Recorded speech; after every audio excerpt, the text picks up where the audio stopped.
ఆంధ్ర క్రైస్తవ వాక్య పుస్తకంలో నుండి 165వ కీర్తన ఏలాటిగా యేసు ప్రేమ అనే కీర్తన పాడుకుంటూ మొదటి ఆరాధనను ప్రారంభించుకుందాం.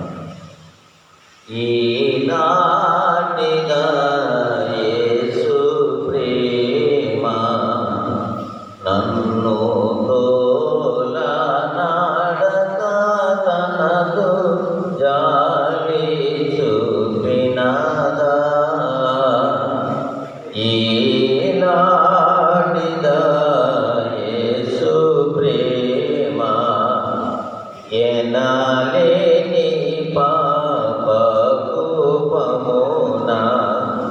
నేను తనికి మిలుగుచునేదనిగా ననుకొండను. కనికరము పెంచి నాయందు వేగగొని పోవగా మేలు కొరకిందు వచ్చే. ఈనాటిగా యేసు ప్రేమ పెనుగొన్నదో కావ్యలోన నేను మునిగి కొమ్ములుచునేడు పునగొందునప్పుడు. నన్ను నీ చూడని త్రోయలేక తనదు నెనరు నాగగుపరచి నీతి చూపించే. ఈనాటిగా యేసు ప్రేమ నిమ్మిరవ్వంతైనా లేక చింతగ్రమ్మి పగలుచునుండగా నన్ను చూచి సమ్మతిని నన్ను బ్రోవదలచి కరము జాచి నా చేయి పట్టి చక్కగా పిలిచే. ఈనాటిగా యేసు ప్రేమ పనికి మాలిన వాడనైనా నేను కనుపరచు నా దోషకపట వర్తనము. మనసునుంచగా తాపపడగా ఇంత ఘనమైన రక్షణమును నాకు చూపే. ఈనాటిగా యేసు ప్రేమ నా కోర్కెలల్లా సమయమూలం క్రిందిలోక వాంఛల భ్రమసి లొంగేడు వేళం చేకూర్చి దృఢము చిత్తమునన్ శుభము నా కొసగి జీవింపన రక్షకుండు. ఈనాటిగా యేసు ప్రేమ శోధనలు నన్ను జొట్టినప్పుడు నీతి బోధ నా మనసులో పుట్టించి పెంచి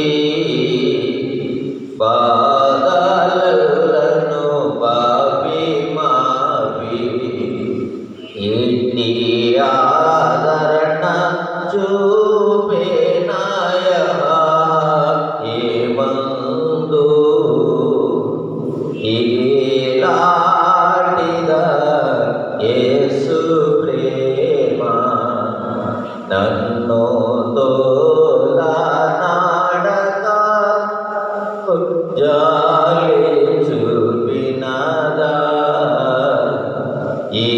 ఈలాటిదా యేసు ప్రేమ. తండ్రి యొక్కయు కుమారుని యొక్కయు పరిశుద్ధాత్మ యొక్క నామమున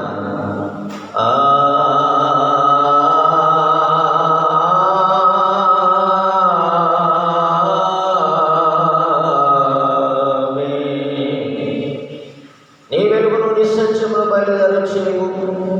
అవి నాకు త్రోవ చూపును.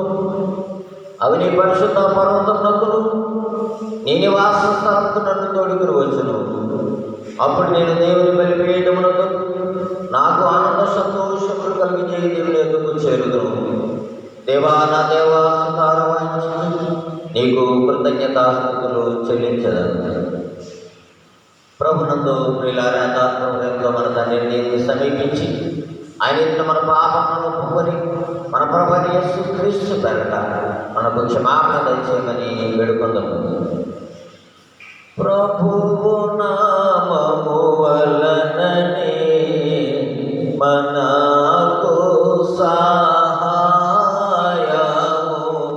కలుగుచున్నది.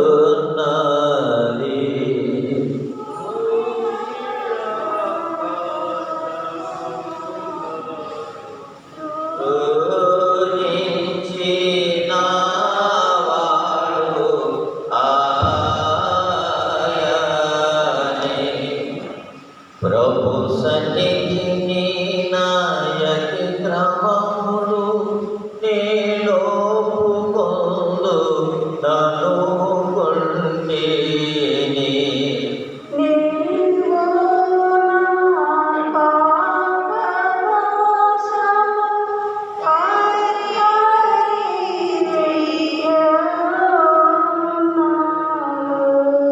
మా సృష్టికర్తకు విమోచనకు నేను సర్వశక్తి గల దేవా, దీనులము పాపులము మేము స్వాభావికంగా పాపులు మరియు అపవిత్రులు మరియు తలంపు వలన మాట వలన క్రియ వలన నీకు విరోధంగా పాపం చేస్తూ మరియు నీ ఎదురు ఒప్పుకొనుచున్నాము. కావున మేము మా ప్రభువైన యేసుక్రీస్తు నిమిత్తమున నీ కృపను వెతుకుచు వేడుకొనుచు విధిలేని కనికరములను నీకు ఆశ్చర్యంగా ఉంచుచున్నాము. మా ఊరు చనిపోతుంది నీ చెప్తే కుమారించిన మిగిలి కడగల దేవ మమ్మను కనికరించి ఆయన నిమిత్తమున మా సమస్త పాపములకు క్షమాపణ దయచేయము. మేము నీ కృప చేత నీ చిత్రము పొందినట్టు నేను గురించి నిత్యతమును గురించి సరైన జ్ఞానం నీ వాక్యము తగ్గిను మా యందు నీ పరిశుద్ధ ఆత్మను నింపుకొని మా ప్రభువైన యేసుక్రీస్తు ద్వారా వేడుకొనుచున్నాము. ఆమేన్. మన పరలోకపు తండ్రి యొక్క సర్వశక్తి గల దేవుడు మనల్ని కనికరించి మన కొరకు చనిపోవడానికి అనేక కుమారించి ఆయన మూలమున మన పాపములన్నిటినీ క్షమించి ఉన్నాడు. ఆయన నామమందు విశ్వాసం వారి దేవుని కుమారుడిగా అధికారం వారికి తన పరిశుద్ధాత్మను అనుగ్రహించను. నమ్మి బాప్తిసం పొందిన వాడు రక్షింపబడును.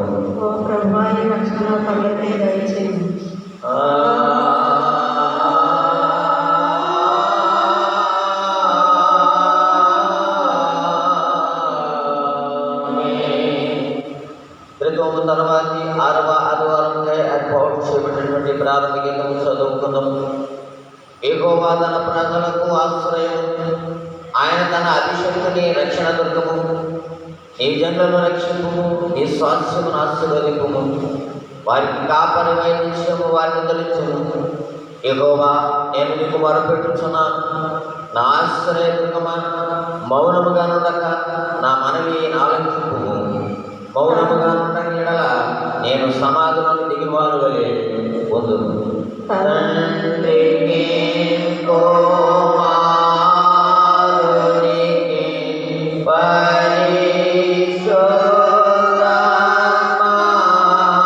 పరిశుద్ధాత్మకును ఆదియందు ఇప్పుడు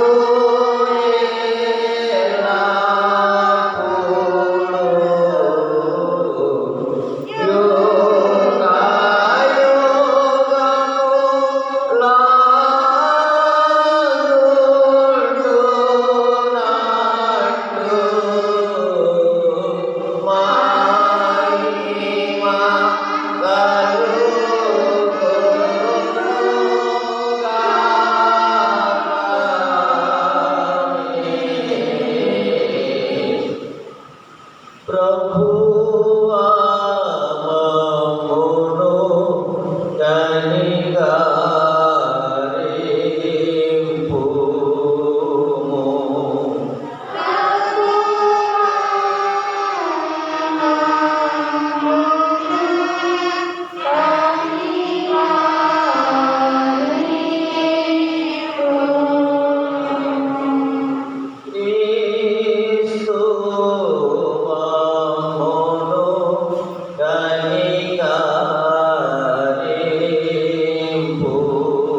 సర్వశక్తియు పరాక్రమము గల దేవా, నీవు వేళ్ళన్నిటికీ కారణము దాతమునై ఉన్నావు.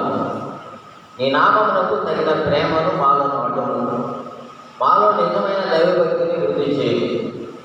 సమస్తమైన మంచి వాటితో మమ్మల్ని పోషించి నీ గొప్ప కనికరణం బట్టి వాటి యందు మమ్మల్ని నిలుపుమని నీతోనూ పరిశుద్ధాత్మతోనూ సదా ఏకదేవుడవై యుగములు జీవించుతూ పరిపాలించుతున్న నీ కుమారుడు మా ప్రభువైన యేసుక్రీస్తు ద్వారా నేను వేడుకొనుచున్నాను.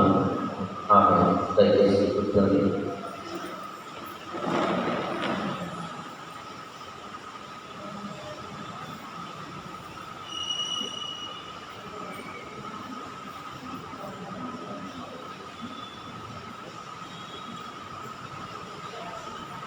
క్రితము తర్వాత 6వ పునరుద్ధాన దినంగా ఏర్పాటు చేయబడినటువంటి పాఠ్యభాగము చదువుకుందాము. పాత నిబంధన పాఠ్యభాగముగా నిర్మాకాండము 20వ అధ్యాయము మొదటి 17 వచనాలు బ్రదర్ రాజారామ మాస్టర్ నుంచి చదివిస్తారు.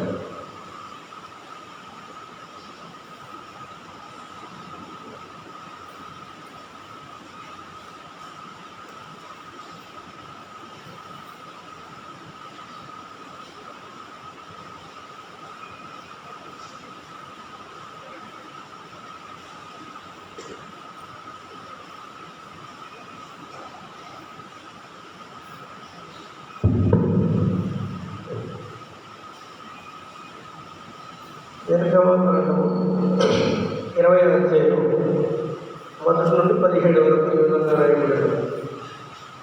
దేవుడు ఈ ఆజ్ఞలన్నీ వివరించి చెప్పాను.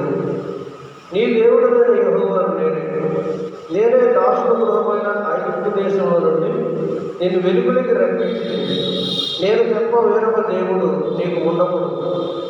పైన ఆకాశం ఉందే కానీ, క్రింద భూమి అందే కానీ, భూమి క్రింద నీడ అందే కానీ రెండు దేని రూపములైనను విగ్రహములైనను నీవు చేసుకునకూడదు. వాటికి సాగిలపడకూడదు, వాటిని పూజింపకూడదు. ఎలాగనగా నీ దేవుడైన యెహోవాను నేను రోషము గల దేవుడు. నన్ను ద్వేషించే వారి విషయంలో 3-4 తరముల వరకు తండ్రుల దోషమును కుమారుడి మీదకి రప్పించు. నన్ను ప్రేమించు నా ఆజ్ఞను గైకొను వారిని 1000 తరముల వరకు కరుణించేవాడనై ఉన్నాను. నీ దేవుడైన యెహోవా నామమును వ్యర్థముగా ఉచ్చరింపకూడదు. యెహోవా తన నామమును వ్యర్థముగా ఉచ్చరింపు వారిని నిర్దోషిగా ఎంచడు. విశ్రాంతి దినము పరిశుద్ధముగా ఆచరించుటకు జ్ఞాపకం ఉంచుగను. 6 దినములు దేవుడు 6 దినములు నీవు కష్టపడి నీ పని అంతయు చేయవలెను. 7వ దినము నీ దేవుడైన యెహోవాకు విశ్రాంతి దినము. దానిలో నీవైనను, నీ కుమారుడైనను, నీ కుమార్తె అయినను, నీ దాసుడైనను, నీ దాసి అయినను, నీ పశువైనను, నీ ఇళ్లలో ఉన్న పరదేశి అయినను ఏ పనియు చేయకూడదు. 6 దినములలో యెహోవా ఆకాశమును, భూమి, సముద్రమును, వాటిలోని సమస్తమును సృజించి 7వ దినమున విశ్రమించాడు. అందుచేత యెహోవా విశ్రాంతి దినమును ఆశీర్వదించి దాన్ని పరిశుద్ధపరిచాడు. ఈ దేవుడైన యెహోవా నీవు అనుగ్రహించిన దేశములో నీవు దీర్ఘాయుష్మంతుడమునట్లు ఈ తండ్రిని నీ తల్లిని సన్మానించు. నరహత్య చేయకూడదు, వ్యభిచరింపకూడదు, దొంగిలకూడదు, నీ పొరుగు వారి మీద అబద్ధ సాక్ష్యం పలకకూడదు, నీ పొరుగు వారి ఇల్లు ఆశించకూడదు, నీ పొరుగు వారి భార్యలను, అతని దాసులను, అతని దాసులను, అతని ఎద్దులైనను, అతని గాడిదైనను నీ పొరుగు వారు దేనినైనా ఆశింపకూడదని చెప్పాడు. ఎంత పని ఈ దినమునకై ఏర్పాటు చేయబడిన పాత నిబంధన పాఠ్యభాగంతో పర్యంతం.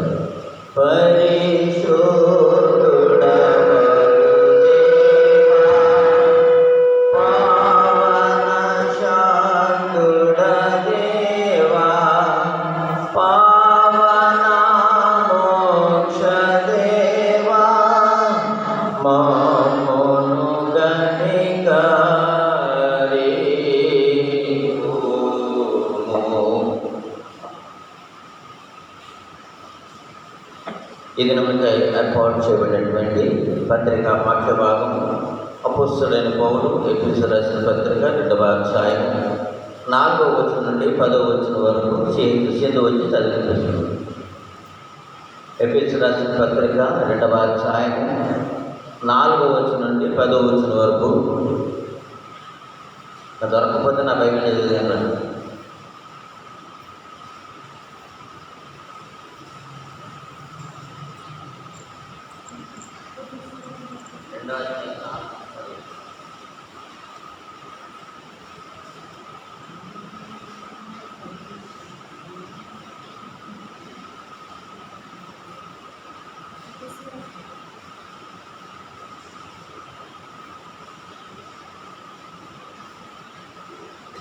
ఎఫెసీయులకు రాసిన పత్రిక 2వ అధ్యాయం 4 నుంచి విధంగా రాయబడిన, అయినను దేవుడు కరుణా సంపన్నుడైనని మనము మన అపరాధము చేత చచ్చిన వారిని ఉండినప్పుడు సైతము మన ఎడల చూపిన తన మహాప్రేమ చేత మనలను క్రీస్తుతో కూడా బ్రతికించాడు. కృప చేత మీరు రక్షింపబడి ఉన్నారు.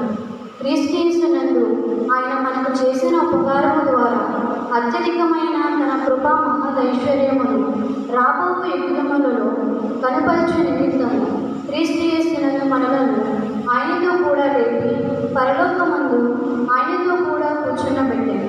మీరు విశ్వాసము ద్వారా కృప చేతను రక్షింపబడి ఉన్నారు. ఇది మీ వలన కలిగినది కాదు, దేవుని వరమే. అది క్రియలను వలన కలిగినది కాదు, ఎవడనూ అతిశయపడవీలు లేదు. మరియు వాటి యందు మనము నడుచుకొనవలెనని దేవుడు ముందుగా సిద్ధపరిచిన సత్క్రియలు చేయుటకే మనము క్రీస్తు యేసునందు సృష్టింపబడిన వారమై ఆయన చేసిన పని ఇంతటితో పని. ఇది మనకు ఏర్పాటు చేయబడినటువంటి పత్రికా పాఠ్యభాగమంత పర్యంతం. హల్లెలూయా హల్లెలూయా హల్లెలూయా. ఇది మనకు ఏర్పాటు చేయబడిన సువార్త పాఠ్యభాగం. పరిశుద్ధుడైన మత్తయి రాసిన సువార్త 19వ అధ్యాయం 16వ వచనం నుండి 28వ వచనం వరకు స్త్రీలు ఎవరైనా ఒకరు వచ్చి చదివించాలని మనం చేస్తున్నాం. గొప్పగారు వచ్చి చదివించాలని మనం చేస్తూ ఉన్నాం. మత్తయి సువార్త 19వ అధ్యాయం 16వ వచనం నుండి 28వ వచనం వరకు.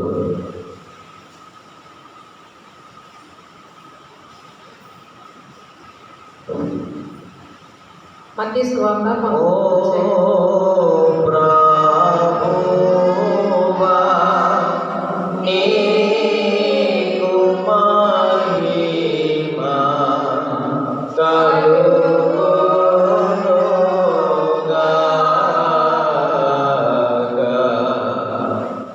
ఇదిగో ఒక మనుషుడు ఆయన ఎదుగు వచ్చి, బోధకుడా, నిత్య జీవం పొందుటకు నేను ఏ మంచి కార్యము చేయవలనని ఆయనను అడిగాను. అందుకు ఆయన, మంచి కార్యముల గురించి నన్ను ఎందుకు అడుగుతున్నావు? మంచివాడొక్కడే. నీవు జీవములో ప్రవేశింపగోరిన ఎడల ఆజ్ఞను కైకొనమని చెప్పాడు. అతడు ఏ ఆజ్ఞలని ఆయనను అడగగా, యేసు నరహత్య చేయవద్దు, వ్యభిచరింపవద్దు, దొంగిలవద్దు, అబద్ధ సాక్ష్యము పలుకవద్దు, తల్లిదండ్రులను సన్మానింపుము, నిన్ను వలన పొరుగువారిని ప్రేమింపవలను అనగవే అని చెప్పాను. అందుకు ఆ యవనస్తుడు, ఇవన్నీ అనుసరించుచునే ఉన్నాను, ఇకను నాకు కొదువ ఏమని ఆయనను అడిగాను. అందుకు యేసు, నీవు పరిపూర్ణ ఒకటకు కోరిన ఎడల పోయి నీ ఆస్తిని అమ్మి పేదలకు ఇమ్ము, అప్పుడు పరలోకమంత నీకు ధనము కలుగును. నీవు వచ్చి నన్ను వెంబడించమని అతనితో చెప్పాను. అయితే ఆ యవనుడు మిగిలిన ఆస్తి గలవాడు కనుక ఆ మాట విని వ్యసన పడుచు వెళ్ళిపోయాడు. యేసు తన శిష్యులను చూసి, ధనవంతుడు పరలోక రాజ్యంలో ప్రవేశించగా దుర్లభమని మీతో నిశ్చయముగా చెప్పుచున్నాను. ఇది గాక ధనవంతుడు పరలోక రాజ్యంలో ప్రవేశించుట కంటే సూది పెంచవలో ఒంటె దూరట సులభమని మీతో చెప్పుచున్నానని. శిష్యులు ఈ మాట విని మిక్కిలి ఆశ్చర్యపడి, అలాగైతే ఎవడు రక్షణ పొందగలడని అడగగా, యేసు వారిని చూసి, ఇది మనుషులకు అసాధ్యమే కానీ దేవునికి సమస్తమును సాధ్యమని చెప్పాను.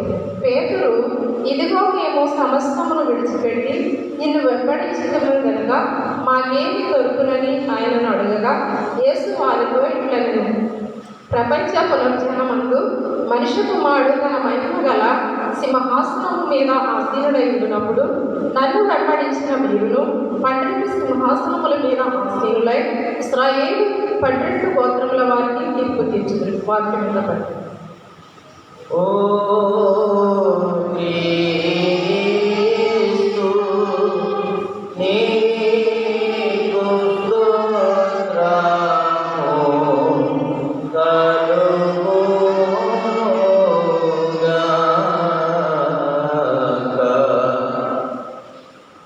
మనమందరం ఆవిధంగా నిలబడి అపోస్తల విశ్వాస ప్రమాణం మన విశ్వాస ప్రమాణంగా ఒప్పుకుందాం.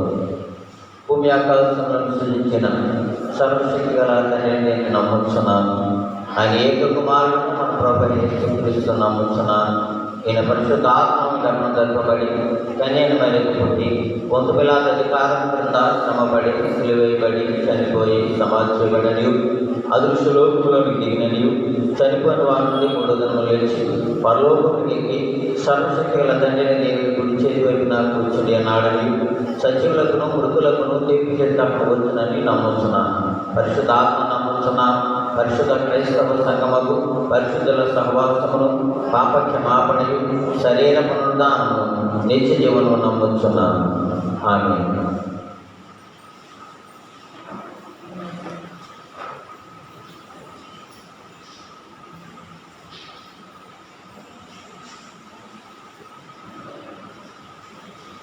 అందరూ క్రైస్తవ 322వ కీర్తన శరణు నా యేసు ప్రభ నీవేగా పరలోకమునకు ద్రోవైనటువంటి కీర్తన పాడుకుంటూ వాక్య భాగంలోకి వెళ్తాం. 322. శరణు నా యేసు ప్రభువా నీవేగా పరలోకమునకు ద్రోవా కరుణతో నన్ను గావా నీ కన్న కర్తయౌవడు యేసువా నీ కన్న కర్తయౌవడు యేసువా పరసుఖము విడిచినావు కన్యకా మరియ గర్భమున నీవు ధరణిను దయించినావు నీ కన్నదాతయౌవడు యేసువా నీ కన్నదాతయౌవడు యేసువా పాపభారము క్రిందను పడియున్న పాపాత్ములను నవ్వను దేవాన్ని రక్షింపగా నీ కన్న శ్రేష్ఠుడెవ్వడు యేసువా నీ కన్న శ్రేష్ఠుడెవ్వడు యేసువా మరణమై లేచినావు జీవింప మార్గంబు చూపినావు పరమహిమ చూపినావు నీ కన్న ప్రభుడెవ్వడు యేసువా నీ కన్న ప్రభుడెవ్వడు యేసువా శరణు నా యేసు ప్రభువా నీవేగా పరలోకమునకు ద్రోవా కరుణతో నన్ను గావా నీ కన్న కర్తయౌవడు నీ కన్న కర్తయౌవడు యేసువా.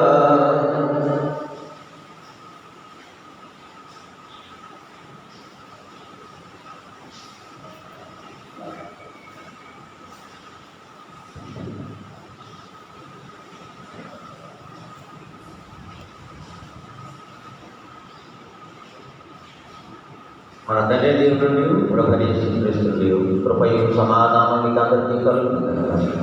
ఆమె దయచేసి అందరూ కూర్చోండి. దేవుని అద్భుతమైన నామానికి స్తుతులు స్తోత్రాలు చెల్లిస్తూ ఉన్నాం. చదవబడినటువంటి పత్రిక పాఠ్యభాగంలో నుండి 8వ వచనాన్ని ఒకసారి చదువుకుందాం. మీరు విశ్వాసం ద్వారా కృపచేతనే రక్షింపబడి ఉన్నారు. ఇది మీ వల్ల కలిగింది కాదు, దేవుని వరమే. చాలా చిన్న ప్రార్థన చేసుకుందాం.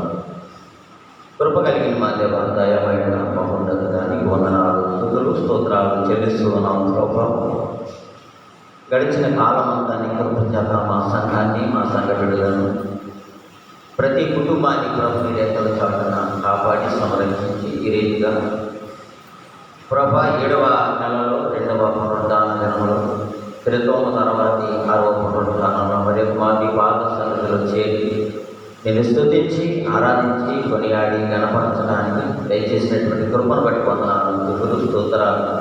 ఎంతో దానిగా ప్రభు నీ బిడ్డలమైన మేము చిన్న మందగా చేరి పాటలతో ఆరాధనతో నేను స్తుతించి కొనియాడి గణపరిచి ఉన్నాం. ప్రభు కొద్ది నిమిషాలు నీ వాక్యాన్ని ధ్యానించుకుని దాల్చుకునే నేను ఈ సన్నిధిలో నిలువబడి ఉండగా నీ ఆత్మతో నుండి వినగలిగిన చెవులు, గ్రహించగల హృదయాన్ని మనందరికీ దయచేసి నా నోటికి ఘోరగా ఉండేటట్టు యేసు ఘనమైన నామమును బట్టి అడిగి ప్రతిమాలు వేడుకుంటున్నాము అప్పుడు తండ్రి, ఆమేన్. దేవుని పరిశుద్ధమైన నామానికి స్తుతులు స్తోత్రాలు చెల్లిస్తూ ఉన్నాను. ప్రియమైనటువంటి దేవుని బిడ్డలారా, నేటి పాఠ్యభాగములను బట్టి మనం జ్ఞాపకం చేసుకున్నట్లయితే రక్షణ పొందుట ఎలా, రక్షణ ఎలా పొందాలి అనేటువంటి విషయాన్ని గురించి నేటి నాన్ని మనము ధ్యానం చేసుకుందాం. ఈ లోకంలోని క్రైస్తవులే కాదు, అన్యులే కాదు, ఏ మనుషులైనప్పటికీ నిత్య జీవము పొందవలని ప్రతి ఒక్కరికి కోరిక కలిగి జీవిస్తూ ఉంటారు. ప్రతి ఒక్కరూ ఆశ కలిగి ఉంటారు, నేను పరలోక రాజ్యం వెళ్ళాలి, నేను నిత్య జీవం పొందాలి. కానీ అది ఎలా పొందాలి, ఏ రీతిగా పరలోక రాజ్యాన్ని నేను చేరుకుంటాను, ఏం చేస్తే చేరుకుంటాను అనేటువంటి విషయము చాలామందికి తెలియదు. కానీ ఒకవేళ చెప్తే వినరు. తెలియదని మనం చెప్పామనుకోండి, ఆ నీకే తెలుసు చెప్తున్నావు, మాకు తెలుసులేనటువంటి పరిస్థితులు నేను కాలంలో ఉన్నాయి.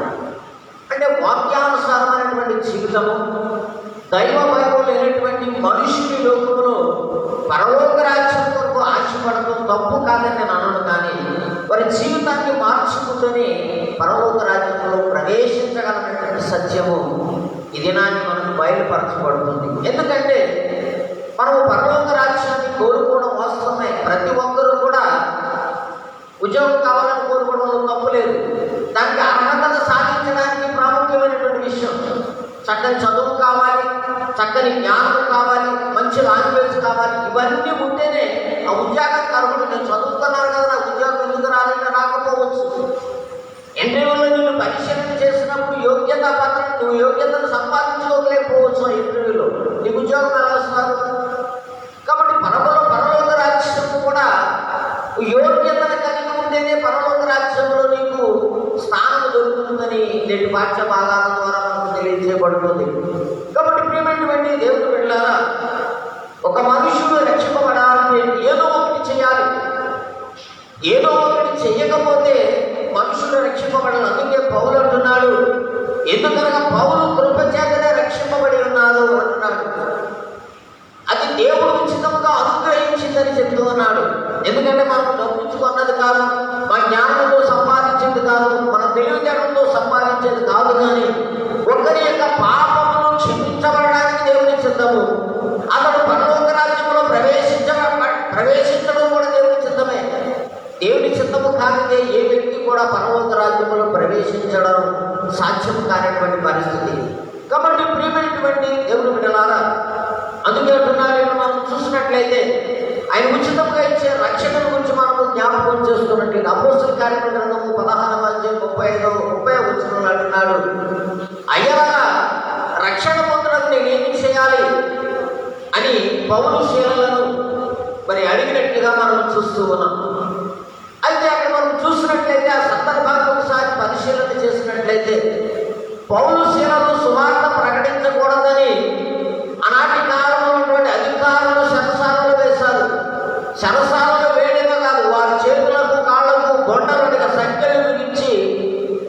చెరసాలలో ఉంచారు.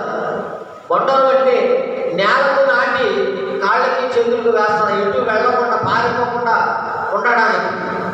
ఆ రీతిగా వారిని బంధించి మన పౌలు శైలే కాదు, ఇంకా ఖైదీలు ఉన్నారు, వారందరూ కూడా ఆ రీతిగానే బంధింపబడ్డారు. అయితే ఒక దినాన్ని అర్ధరాత్రి సమయంలో పౌలు శైలలు ప్రార్థన చేస్తూ పాటలు పాడుతూ ఉన్నప్పుడు అకస్మాత్తుగా భూకంపం కలిగింది.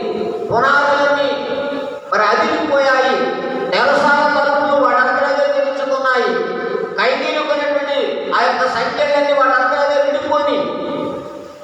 అయితే అక్కడ జరిగినటువంటి సందర్భం ఏమిటంటే, ఇవన్నీ చూసినటువంటి శరసాల నాయకుడు ఖైదీలు పారిపోయి ఉంటారని తను తాను చంపుకోబోయినప్పుడు పౌలు శిలలు నేనేమటువంటి ఏది చేసుకోవద్దు, మేమెవ్వరము ఎక్కడికి వెళ్ళలేదు, ఎక్కడే ఉన్నామన్నప్పుడు అప్పుడు పౌలు శీలను బయటకు తీసుకుని వచ్చి ఆ చెరసాల నాయకుడు అడుగుతున్నటువంటి మాట అన్నమాట.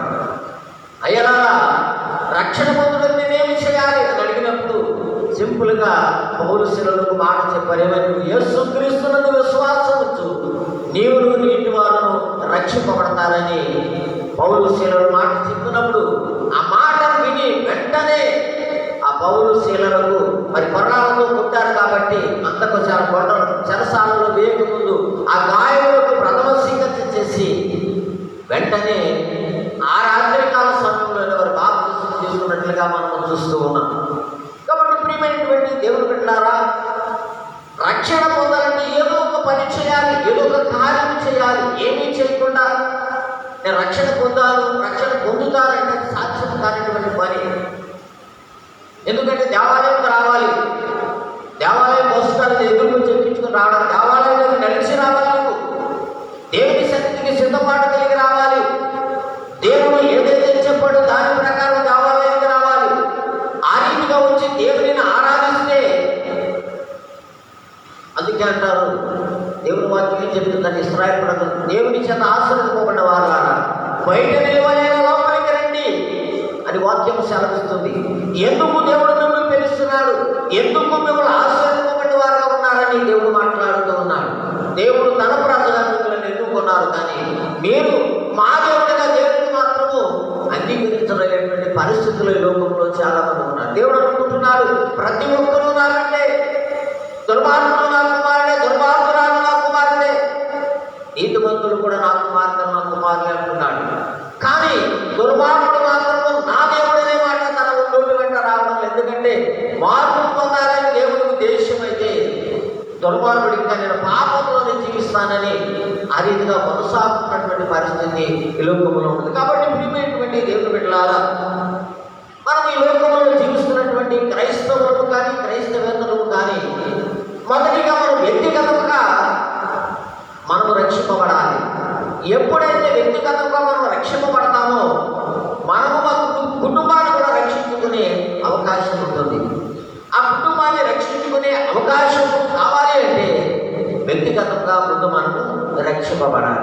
అందుకే మనం చూస్తున్నట్లయితే యోహాను సువార్త 3వ అధ్యాయంలో నికోదేము అనే వ్యక్తిని చూస్తాం. నికోదేము దేవుని యొక్క నేను చేయవలసినటువంటి ధన్యత ఏదో ఒకటి ఉంది చేయాలి కనుక నికోదేము తాను ఒక ధన్యత పొందవలసి ఉంది, లేదా ఒక కార్యము చేయవలసి ఉన్నది అనేటువంటి ఆలోచన. ఆ కార్యము యేసు దగ్గరికి వెళ్ళడమే. యేసు క్రీస్తు దగ్గరికి వెళ్ళాడు. ఒకడు క్రొత్తగా జన్మించాలంటే ఏం చేయాలన్నాడు ప్రభువు చెప్పాడు. ఒకడు నీతిమంతుడిగా మార్చబడాలి, లేక పరలోక రాజ్యంలో ప్రవేశించాలంటే ఒకడు క్రొత్తగా జన్మించాలి. అంటే ఇదేంటయ్యా బాబు, ఎంత మనుషులయ్యాను, ఎంత వయసు ఉంది, నేను మళ్ళా తల్లిదండ్రులను ఎలా జన్మించగలని నికోదేము అన్నప్పుడు పొరపాటాడు. ఒకడు నీటి మూలంగాను ఆత్మ మూలంగాను జన్మించాలి. ఆత్మ మూలంగా జన్మించి నీటి మూలంగా జన్మించకపోతే పరలోక రాజ్యం లేదు. నీటి మూలంగా జన్మించి ఆత్మ మూలంగా జన్మించకపోతే పరలోక రాజ్యం లేదు. రెండింటికి సంబంధం ఉన్నది కనుక ఒకడు నీటి మూలంగాను ఆత్మ మూలంగా జన్మిస్తే పరలోక రాజ్యంలో ప్రవేశిస్తాడని నికోదేము యొక్క ఆలోచన యేసుక్రీస్తు దగ్గరికి నడిపించినట్టుగా మనం చూస్తూ ఉన్నాం.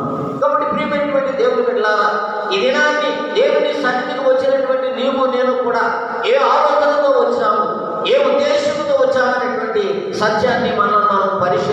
చేసుకోవాలి. ప్రతి క్రైస్తవ విశ్వాసి కూడా తన జీవితంలో దేవుడు ఇవ్వబోయే ఆ నిత్య రక్షణను లేదా రక్షణ భాగ్యాన్ని మనము పొందుకోగలిగినటువంటి యోగ్యత మనం సంపాదించుకున్నామా, పొందుకోవడానికి మనం సిద్ధపడి ఉన్నామా అనేటువంటి ఆలోచన మనము ఆలోచించవలసిన వారమై ఉన్నాం. ఎందుకంటే ఇక్కడ మనం చూసినట్లయితే రక్షణ పొందకపోతే నిత్య జీవంలో ప్రవేశించే అవకాశము లేదు. రక్షణ వేరు, నిత్య జీవం వేరు. రక్షణ వేరు, నిత్య జీవం వేరు. రక్షణ పొందినంత మాత్రాన నిత్య జీవం వెళ్తామని ఎప్పుడు ఆశించవద్దు. రక్షణ పొందుతావు, రక్షణ పొందిన రీతిగా దేవుని చిత్త ప్రకారం నీ కార్యాలు చేయాలి, దేవుని చిత్త ప్రకారం నీ నడవడిక ఉండాలి, నీ జీవితాన్ని కొనసాగించాలి. అప్పుడే నిత్య జీవంలో ప్రవేశించడానికి అవకాశం కలుగుతుంది. ఇక్కడ పౌలు చెప్తున్నటువంటి మాట ఏమిటంటే, పరలోక రాజ్యమైన రక్షణ భాగ్యమైన దేవుని చిత్తము అది డబ్బిస్తే వచ్చేది కాదు, ఉచితముగా ఆయన కానీ స్వతహాగా ఇచ్చేది. ఎందుకంటే మనం ఈ లోకంలో విశ్వాసముగా జీవిస్తూ ఉన్నాము, రక్షణ భాగ్యం కొరకు ఆతురపడుతున్నటువంటి వారుగా ఉన్నాము. కానీ మన క్రియలు ఏ రీతిగా ఉన్నాయో మనం పరిశీలన చేసుకోవాలి. మన జీవితం ఎలా ఉందో మనం పరిశీలన చేసుకోవాలి. కాబట్టి రక్షణ పొందడానికి మనము ఈ దినాన్ని ఏ కార్యాలు చేయాలి, ఏ విధముగా జీవిస్తే రక్షణ భాగ్యాన్ని పొందుతాము అనే సత్యాన్ని నేడు మనకు ఇవ్వబడినటువంటి పాఠ్య భాగం ద్వారా తెలుసుకుందాం. ఇవ్వబడినటువంటి పాత నిబంధన పాఠ్య భాగంలో దేవుడైనటువంటి యెహోవా ఇశ్రాయేలు ప్రజలకు వారి ఆధ్యాత్మిక జీవితము స్థిరపరచబడడానికి, వారి ఆధ్యాత్మిక జీవితము స్థిరమైనదిగా ఉండడానికి, దేవునికి నమ్మకమైన మార్గంలో వారు జీవించడానికి ధర్మశాస్త్రాన్ని ఇశ్రాయేలు ప్రజలకు మోషే ద్వారా సీనాయి పర్వతం మీద ఇవ్వబడినట్లుగా మనం చూస్తూ ఉన్నాం. ఇక్కడ మొదటిగా మనం ఆలోచన చేసినట్లయితే రక్షణ పొందాలంటే ఆయన మరి నిబంధనలు పాటించాలి.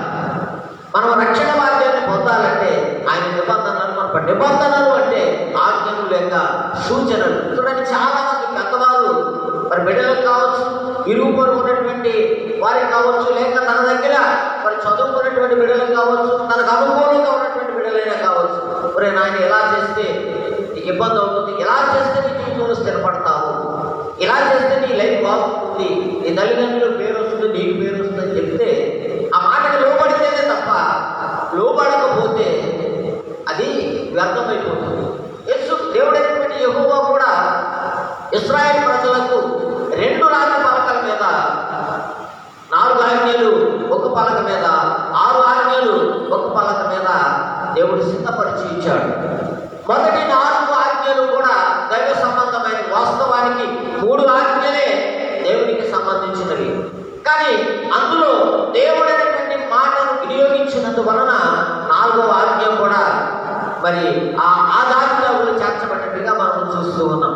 మొదటి పలకలో ఉన్నటువంటి 4 ఆజ్ఞలు దేవుడి పట్ల మానవుడు జరిగించవలసినటువంటి కార్యాలు కానీ, జీవించవలసిన విధానం గురించి కానీ చెప్పబడింది. తరువాత ఉన్నటువంటి 2వ పలకలో ఉన్నటువంటి 6 ఆజ్ఞలు మానవుని పట్ల మానవుడు జరిగించవలసినటువంటి కార్యాలు. మొదటి పలకలో ఉన్నటువంటి 4 ఆజ్ఞలు దేవుడైన యెహోవాను నేనే, నేను తప్ప వేరొక దేవుడు నీకు ఉండకూడదు, పైన ఆకాశం అయితే కానీ, కింద భూమి మీద కానీ, భూమి కింద నేలైతే కానీ రెండు దేని రూపంగా చేసుకునకూడదు, వాటిని పూజింపకూడదు, వాటిని సాక్షి పడకూడదు అంటాడు. 2వ ఆజ్ఞగా యెహోవా తన నామమును వ్యర్థముగా ఉచ్చరించవద్దంటాడు. 3వ ఆజ్ఞగా విశ్రాంతిని పరిశుద్ధంగా ఆచరించమని చెప్తాడు. ఈ 3 కూడా దేవునికి సంబంధమైనవి. ఈ 4వ ఆజ్ఞ, నీవు దీర్ఘాయుష్మంతుడైనట్లు, యెహోవా నీకు అనుగ్రహించిన దేశంలో దీర్ఘాయుష్మంతుడు అవుతాడు, నీ తండ్రిని సన్మానింపమంటాడు. ఈ 4 కూడా దైవ సంబంధమైనవిగా చెప్పబడ్డాయి. మిగిలిన 6 ఆజ్ఞలు కూడా మరి నరహత్య చేయవద్దు, వ్యభిచరింపవద్దు, దొంగిలింపవద్దు, నీ పొరుగువారి మీద అబద్ధ సాక్ష్యం పలకవద్దు, నీ పొరుగువారిని ఆశింపకూడదు, నీ పొరుగువారి భార్యనైనా, అతని దాసునైనా, అతని దాసినైనా, అతని ఎద్దునైనా, గాడిదనైనా, నీ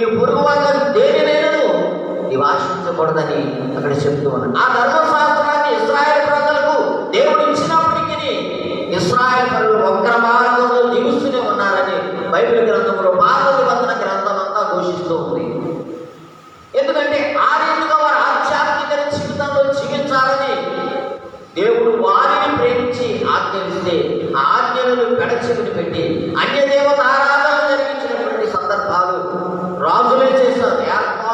ఆయన ఏర్పాటు చేసుకున్నటువంటి రాజులే చేస్తారు. సొలొమోను జ్ఞానవంతుడైన దేవుడు ఎన్నిక చేసుకున్నాడు.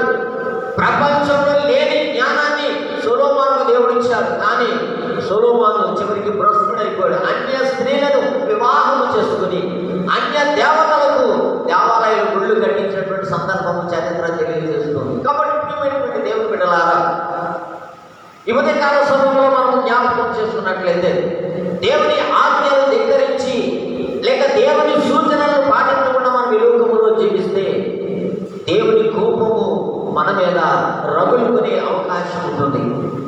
కాబట్టి ప్రియమైనటువంటి రాగులు ఉంటుందని నేను చెప్పలేను, అవకాశం ఉంటుంది. ఎందుకంటే దేవుడు చేయగలడు, చేయకుండా ఉండగలడు. ఎందుకంటే ఆయన ఇష్టమైతే దుర్మార్గుడు అప్పుడే నీతిమంతుడిగా మార్చగలడు.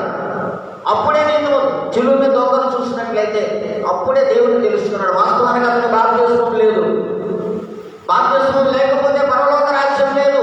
కానీ దేవుడికి ఇష్టమైంది కనుక అతను బాప్తిస్మం పొందే అవకాశం లేదు. కనుక వారు మనసు పొందాడు.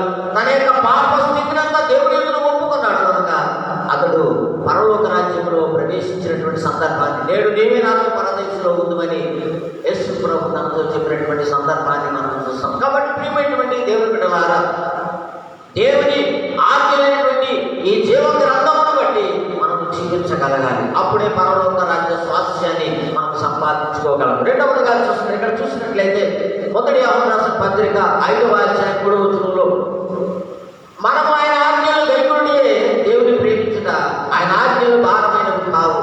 ఇక్కడ యోహాను పొందుకుంటున్నాడు, మనము దేవుని అంటే దేవుని మనం ఎలా ప్రేమించాలి అని ప్రశ్న రావచ్చు. దేవుని ఏ రీతిగా ప్రేమిస్తాం? కొన్ని వాటిని పొరుగు వాటిని ప్రేమించమన్నాడు, మన ప్రక్కవాడికి ఏదైనా సహాయం చేయడం లేక ఇంకోటి ఇవ్వడం, ఏదో చేసి వారిని ప్రేమించడం అవుతుంది. దేవుని ప్రేమించడం ఎలాగా? నా నామం పేరట ఒక చిన్నవాడికి గిన్నెడు చన్నీళ్ళు ఇస్తే అది నాకు చేసినట్లయితే ప్రభు చెప్తాడు కదా. నా పేరట ఒక పేదవాడికి సహాయం చేస్తే, ఒక దరిద్రుడిని ఆదుకుంటే అది నాకు చేసినట్లే అంటాడు ప్రభు. అయితే మరొక విషయాన్ని మనం జ్ఞాపకం చేసుకున్నట్లయితే ప్రభువును ఎలా ప్రేమించగలము అంటే ఆయన ఇచ్చినటువంటి ఆజ్ఞను అనుసరించడం ద్వారా మనము ప్రభువును ప్రేమించగలిగిన వారంగా ఉంటాము. ఎందుకంటే చాలా మంది చెబుతూ ఉంటారు, దేవుని ఆజ్ఞలు పాటించడం చాలా కష్టం, అవి వాటిని పాటించలేదు, జరిగించలేదు. నిజమే, దేవుని వాక్యానుసారం జీవించినటువంటి వారికి అది కష్టమే, అవి జరిగించడం కష్టమే. కానీ దేవుని చిత్తానికి అనుకూలంగా వాక్యానుసార యోగంలో జీవించే వారికి అవి నెరవేర్చడానికి తగినటువంటి శక్తిని దేవుడు అనుగ్రహిస్తాడు. నిజాయితీగా జీవించడం కానీ, పొరుగు వారిని ప్రేమించడం కానీ, లేక దేవుడిలో స్థిరత్వాన్ని కలిగి జీవించడం కానీ, పునరుద్ధాన దినాన్ని దేవుడి సన్నిధికి మానకుండా వెళ్ళాలని, ఇవన్నీ దేవుడే. మొదటి ఆరాధనకి ఇంచుమించుగా చర్చ అంతా నిండాలి, అంత జనం ఉన్నారు. కానీ ఏది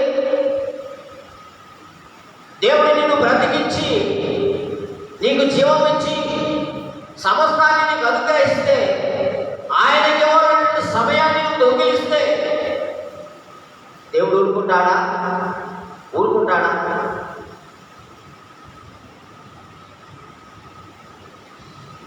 సిల్లు చంచులో వేసినటువంటి డబ్బుల మాదిరిగా ఉంటుంది. సిల్లు చంచులు డబ్బులు వేస్తూ ఉంటాయమ్మా, ఎక్కడ జారిపోతాయో తెలియదు. చిల్లర అయితే వెంటనే పడుతుంది, కాగితాలు అయితే దూరంగా నడుచుకునే డబ్బులు ఎప్పుడో పడుతూ ఉంటాయి, ఒక్కోటి. కాబట్టి నీ జీవితము సిల్లు చంచులో వేసినటువంటి ధనము వంటిగా ఉంటుంది. చదవబడినటువంటి పాత్ర పొందిన పాఠ్యభాగంలో 6 దినాలను శ్రమపడు, కానీ 7వ దినం నీకు కావలసిన అది దేవుడికి. తప్పనిసరిగా 7వ దినాన్ని ప్రభు సన్నిధిలో ఆరాధించవలసింది. ఎంత పని ఉన్నా సరే ఆరాధన తరువాతే మనం ఏ కార్యమైనా చేయాలి. ఆరాధన తర్వాత ఏ కార్యమైనా చేయాలి. దేవుడు ఇచ్చినటువంటి ఆజ్ఞ పాస్టర్ చెప్పేది కాదు, పెద్దలు చెప్పేది కాదు, కమిటీ చెప్పేది కాదు, ఎవరు చెప్పేది కాదు, దేవుడు ఇచ్చినటువంటి ఆజ్ఞ. దేవుడు కూడా 6 దినాలు సృష్టి చేసి 7వ దినాన్ని విశ్రాంతి తీసుకున్నాడు. ఇశ్రాయేలు ప్రజలు కూడా మీరు పంట పండించినప్పుడు 1 సంవత్సరము దానిని పండించకుండా వదిలిపెట్టేయాలి. అది పంటని పశువులకు గడ్డి నిమిత్తం విడిచిపెట్టేయాలి. ఇన్ని నిబంధనలు ప్రభుత్వం మనం ఎంతవరకు ఆ నిబంధనలను పాటిస్తున్నాం? మనం పాటించడం లేదు కనుక దేవుని ప్రేమించడం లేదు. అయ్యో నేను ఆరాధనకు వెళ్ళాలి, ఆరాధనకు మైక్ స్టార్ట్ చేయడమే వెళ్ళాలి, ఇది నవ్వు. 7 గంటలకు ఆరాధనని మాస్టర్ గారు అనౌన్స్మెంట్ చేసినప్పుడు 7 గంటలకు మైక్ కట్టని, కరెక్ట్ లేకపోతే మైక్ ఉండదు, మైక్ పెట్టకపోతే ప్రార్థనకు రారా? కూలికి ఎవరు పిలుస్తారు రమ్మని, పలానా చోట పనమ్మా మీరు వచ్చేయండి అని చెప్తారు. మళ్ళా క్యాకేజ్కి వచ్చి ఇంటికి వచ్చి 12 పిలిస్తేనే వెళ్తారా? అలాగే వెళ్తారా? టైర్కి అక్కడ అడాలని చేతి దగ్గరికి వెళ్ళిపోతారు ముందు. ఆ టైర్కి క్యాకేజ్లో కాకపోయినా మళ్ళా దగ్గర చేతికి వెళ్ళిపోతారు. నేను అనుకున్నటువంటి ఆసక్తి దేవుడు ఆలయానికి రావడానికి ఎందుకు ఉండదు? అంటే దేవుడు అంటే భయం లేదు.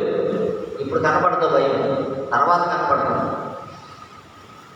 గ్రంథాలు విప్పబడినప్పుడు నీ పేరు అందులో లేనప్పుడు నువ్వు రొమ్ము కొట్టుకున్నా, గుడ్డు కొట్టుకున్నా, నేల వేసి కొట్టుకున్నా, ఏం చేసుకున్నా ఏమి మార్చే యోగ్యత ఉంది. దీపం ఉండగానే నీటిని చక్క పెట్టుకో, దీపం ఉండగానే జీవితాన్ని సరి చేసుకో, సమయం ఉండగానే వాక్యాన్ని విను. ఈ సువార్త మూయబడే పరిస్థితి వస్తుందని గత 2 నెలలు ఆరాధన లేక నలిగిపోయాం.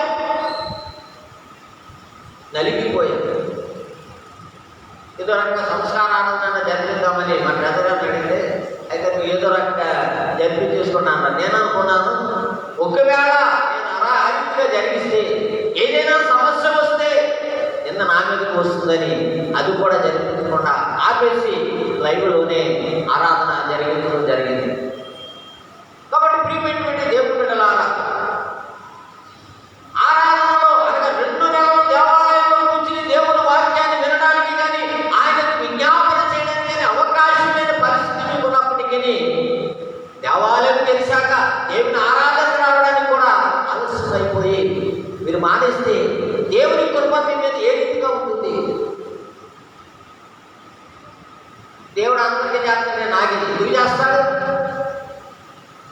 ఈ జీవితాన్ని దేవుడికి అనిపిస్తే అప్పగించుకుంటే దేవుడు నిన్ను నడిపిస్తాడు.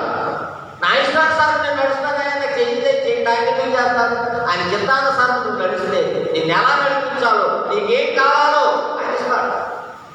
కాబట్టి ప్రియమైనటువంటి దేవుని బిడ్డలారా, ఇక్కడ మనం చూసినట్లయితే ఆయన ఆజ్ఞలు పాటించే వారికి భారం కాదు, ఆయనే శక్తినిస్తాడని వాక్యం తెలియజేస్తుంది. నేను సువార్త పాఠ్య భాగంలో ఒక యవనస్తుడు రక్షణ పొందాలని, నేను నిత్యజీవం పొందాలంటే నేనే మంచి కార్యం చేయాలని యేసుప్రభువుని అడిగాడు. అతని ఆలోచన ఎలా ఉందంటే, ఏదో చేయాలి అంటే అతని ఉద్దేశంలో నేను చేస్తున్నాను కానీ నాకు ఇంకేదో ఉంది అనేటువంటి తపన ఆలోచన అతనిలో ఉంది. యేసుప్రభు గారికి వచ్చి అడిగినప్పుడు యేసుప్రభు ఏం చెప్పాడంటే, ధర్మశాస్త్రాన్ని పాటించు అన్నాడు. మార్కు సువార్త 10వ అధ్యాయం 20వ వచనం అంటున్నాడు, అయ్యో ఈ చిన్నప్పటి నుంచే నేను అనుసరిస్తున్నానయ్యా, నేను బాల్యం నుండే ధర్మశాస్త్రాన్ని అనుసరిస్తున్నాను అన్నాడు. అయితే నీకు ఒకటి పొదువుగా ఉంది, నీవు పరిపూర్ణంలో కావాలి అంటే ఈ ఆస్తిని పేదలకు ఇచ్చి నన్ను వెంబడించు, నీ ధనము పరలోక రాజ్యంలో అధికమవుతుందని చెప్పినప్పుడు అతను ఏం చేశాడంటే వ్యసనపడి వెళ్ళిపోయినట్టుగా మనం చూస్తూ ఉన్నాం. అంటే దేవుడు స్థానమైనటువంటి రక్షణ వాక్యాన్ని అతను పోగొట్టుకుని వెళ్ళిపోయినట్లుగా మనం చూస్తూ ఉన్నాం. కాబట్టి ప్రియమైనటువంటి దేవుడి బిడ్డలారా, ఈ దినాన్ని దేవుడి సన్నిధికి రానటువంటి ప్రతి ఒక్కరూ కూడా దేవుడిచ్చే రక్షణ వాక్యాన్ని పోగొట్టుకుంటున్నారు. ఎందుకంటే ఈవేళ దేవుని ఆలయంలో ఉన్నారు, రేపెక్కడుంటామో తెలియదు, మన పరిస్థితి ఏమవుతుందో తెలియదు. లోకంలో చూస్తే ఇప్పుడు చూసిన రేపు ఉండలేదు, ఇప్పుడు చూసిన గంట తర్వాత చూస్తే ఇందాక మాట్లాడాలంటున్నారు. అటువంటి భయంకర దినాలలో మనం జీవిస్తుంటే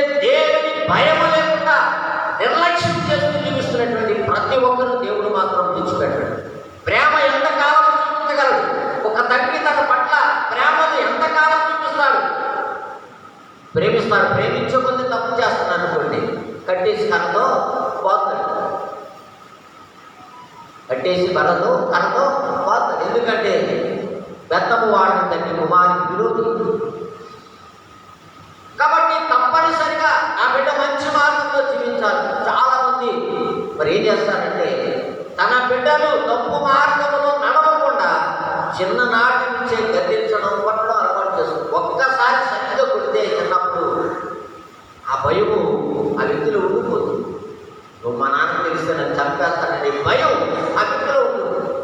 ఆ వ్యక్తిలో ఉన్నప్పుడు తను ఏ చెడు కార్యం చేయడానికి సాహసించడు, తండ్రి ఆజ్ఞ ధిక్కరించడానికి సాహసించడు, ఎవరి జోలికి పోవడానికి కూడా సాహసించడు. బిడ్డలను తమ తల్లిదండ్రులు మంచి మార్గంలో నడిపించకపోతే బిడ్డలు చెడిపోతారు. అది మొక్కకాదు వంచలేదు, మామూలు అయిపోయింది. ఏంటి అలా చేశారా చెప్పాలంటే అతని గట్టిగా మాట్లాడితే తల్లిదండ్రులు కూడా కొట్టడానికి సిద్ధపడే దినాలు. కాబట్టి ప్రియమైనటువంటి దేవుని బిడ్డలారా, రక్షణ పొందడానికి నీవు నీ కుటుంబము రక్షింపబడాలి అంటే మొదటిగా నీ కుటుంబము దేవునికి ఇష్టం భయభక్తులతో ఉండాలి.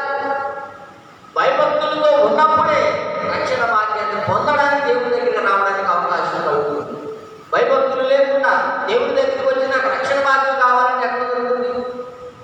కాబట్టి ప్రియమైనటువంటి దేవుని బిడ్డలారా, మొదటిగా దేవుని ఆజ్ఞలు లేక ఆయన నిబంధనలను పాటించాలి. రెండవదిగా చూసినట్లయితే మత్తయి సువార్త 19వ అధ్యాయం 21వ వచనాన్ని మనం చూసినప్పుడు, అందుకు యేసు నీవు పరిపూర్ణములకు కోరిన యెడల పోయి నీ ఆస్తులన్నీ పేదలకివ్వు, అప్పుడు పరలోకమందు నీకు ధనము కలుగును.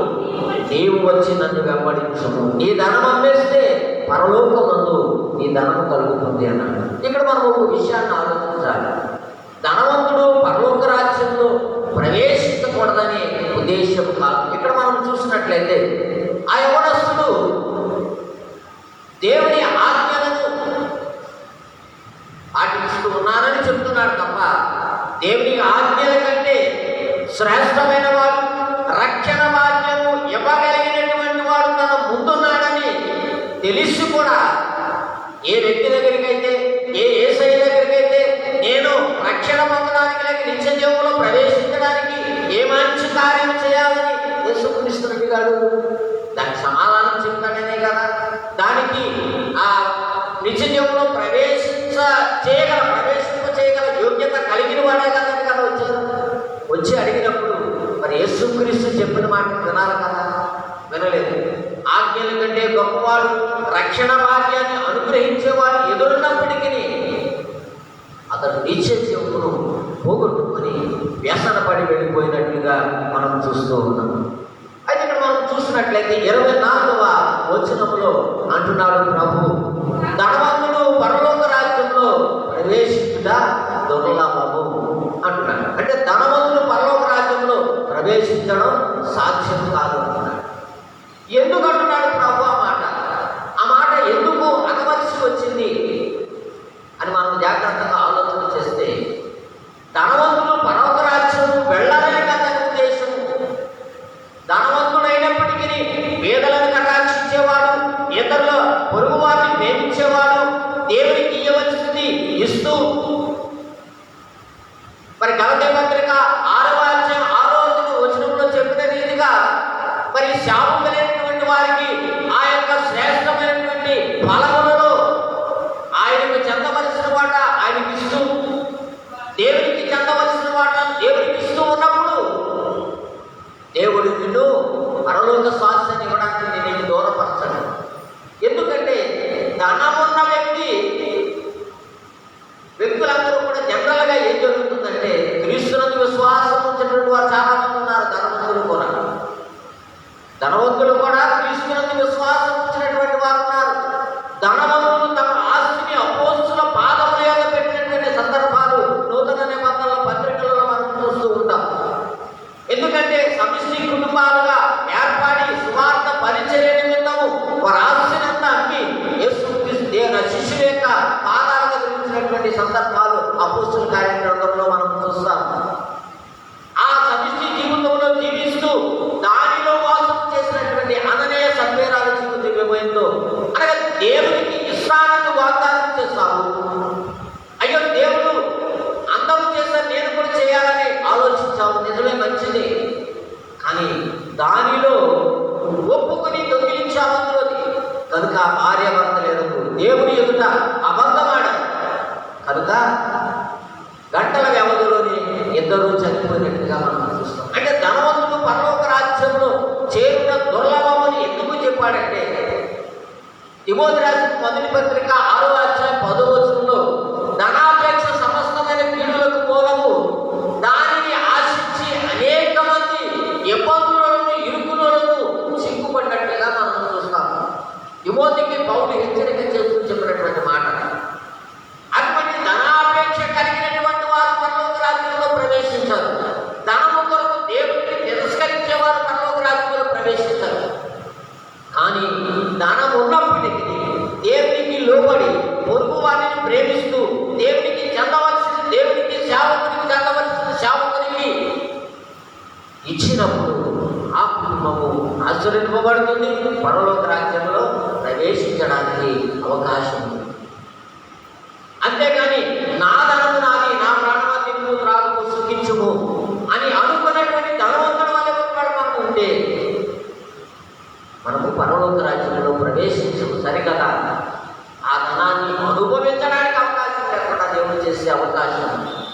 ఆ ధనవంతుడు వెర్రివాడా, ఈ రాత్రి నీ ప్రాణం అనుకుంటున్నానంట.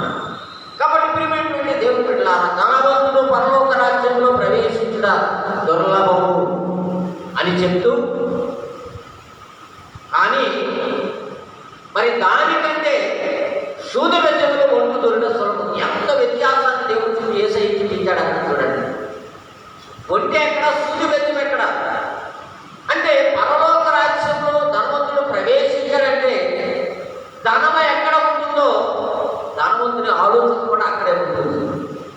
కానీ ధనవంతుడు అయినప్పటికీ ధనవంతుని ఆలోచన ధనము మీద లేనప్పుడు, న్యాయబద్ధమైనటువంటి సంపాదన అతనికి కలిగి ఉన్నప్పుడు అతను పరలోక రాజ్యంలో ప్రవేశిస్తాడు.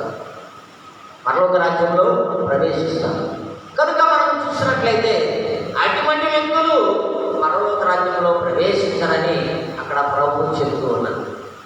కాబట్టి ధనవంతులందరూ కూడా పరలోక రాజ్యంలో ప్రవేశించారనే కాదు, దేవునికి ఇచ్చేవారు ఉన్నారు, పేదలను ఆదుకునేవారు ఉన్నారు, ఎవరైనా కష్టమని దేహి అని సహాయం కలిగితే సహాయం చేసేవారు ఉన్నారు. ధనవంతులు మనందరూ ఆశీర్వదింపబడతారు, దేవుడు వాటిని మెచ్చుకుంటాడు. ఎందుకంటే నిజమైనటువంటి ఉపవాసం ఏమిటంటే, నువ్వు పేదలకు సహాయం చేస్తూ, వస్త్రం లేని వారికి వస్త్రం ఇస్తూ, ఆహారం లేని వారికి ఆహారం ఇస్తూ, ఇవన్నీ చేస్తేనే కదా నిజమైన ఉపవాసం అనే అక్షయ గ్రంథంలో చెప్తాడు. కాబట్టి ప్రియమైనటువంటి దేవుని బిడ్డలారా, ధనవంతులైనప్పటికీ దేవుని పేరట వచ్చినటువంటి సేవకులకు ఆరోగ్యం ఇస్తూ, కష్టంలో వారిని ఆదుకుంటూ ఈ రీతిగా జీవించినప్పుడు వారు పరలోక రాజ్యం వెళ్తారు. ధనవంతులు వెళ్ళరు అంటే ఎటువంటి ధనవంతుడు వెళ్ళడు? కేవలం ధనమే నాకు ముఖ్యము, యేసుక్రీస్తు ముఖ్యము కాదు, ఆజ్ఞలు ముఖ్యము కాదు, కానీ ధనమే ముఖ్యం అనుకున్నవాడు పరలోక రాజ్యంలో ప్రవేశించడని అక్కడ కింద భాగంలో మనం చూసినప్పుడు అక్కడ 25వ వచనంలో మరి అంటున్నారు, శిష్యులు అంటున్నారు, అలాగంటే ఎవరు పరలోక రాజ్యంలో ప్రవేశించగలడు? పరలోక రాజ్యంలో ప్రవేశించుట అసాధ్యమని ఆ శిష్యులు అంటూ ఉన్నప్పుడు ప్రభు అంటున్నాడు, ఆది మనుష్యులకు అసాధ్యమే కానీ దేవునికి సమస్తము సాధ్యం.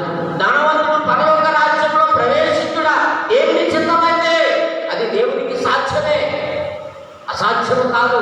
మనుషుడు ఒకవేళ ధనవంతుడు పరలోక రాజ్యంలో ప్రవేశించడం ధనవంతుడుకు అసాధ్యము కావచ్చు, కానీ అతనిని పరలోక రాజ్యంలో ప్రవేశపెట్టడం దేవునికి సాధ్యం.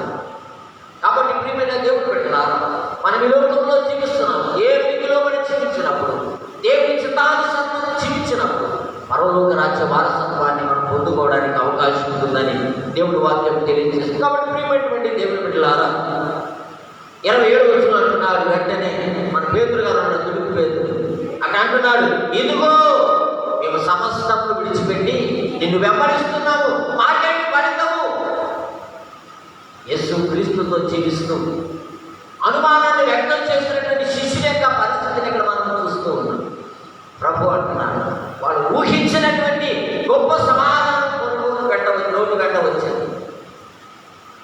వాడన్న మాటకి, పేదరన్న మాటకి అక్కడ అంటున్నాడు 28వ వచనంలో, పునరుద్ధానమందు మనుష్య కుమారుడు అత్యున్నతమైన సింహాసనం మీద ఆసీనుడై ఉన్నప్పుడు 12 మంది మీరు కూడా సింహాసనముల మీద ఆసీనులైంది. ఇశ్రాయేలు 12 గోత్రాలకు మీరు తీర్పు తెలుసు అంటే ఒక న్యాయమైన హోదాను తన శిష్యుడికి ఇచ్చాడు. కారణం ఏమిటంటే క్రీస్తు శ్రమలలో శిష్యులు మారివాగస్తారు. ఏ శిష్యుడు కూడా మామూలుగా చనిపోయాడు. ప్రతి ఒక్కరు కూడా శ్రమలతోనే చనిపోయారు. శ్రమలు పెట్టే చనిపోయారు ప్రతి శిష్యులు, రాతసాక్షులయ్యారు. కనుక క్రీస్తు శ్రమలలో 100 పారిభాగస్తులుగా ఉన్నారు కనుక శ్రేష్టమైనటువంటి ఈవిని దేవుడు తన శిష్యులకు ఇచ్చినట్లుగా మనం చూస్తూ ఉన్నాం. అయితే దేవుని యొక్క విశ్వాసం ఉంచినటువంటి నీవు కూడా అదే నమ్మకత్వాన్ని కలిగి జీవిస్తే దేవుడు నీకు కూడా ఒక ఉన్నతమైన స్థానం ఇవ్వడానికి అవకాశం. అలాగని 12 మంది జీవితాంతమ సింహాసనం మీద ఉండరు. తీర్పు ఒక్కసారి. తీర్పు అనంతరము శిష్యులు కూడా మనలాగే, నీలాగే, నాలాగే ఒకవేళ పరలోక రాజ్యంలో మనం ఉంటే శిష్యులు తప్పనిసరిగా పరలోక రాజ్యంలో ఉంటారు. ఎందుకంటే తీర్పు తీర్చేవాడు 12 గోత్రాలకు వారే కదా. అప్పుడు గొర్రెకలేదున్న ప్రతి ఒక్కరూ సాష్టాంగపడి పరిశుద్ధుడని స్తుతించవలసినటువంటి అవసరత ప్రతి వ్యక్తికి ఉందని మనం జ్ఞాపకం చేసుకోవాలి. కాబట్టి ప్రియమైనటువంటి దేవుడు పెట్టాలి.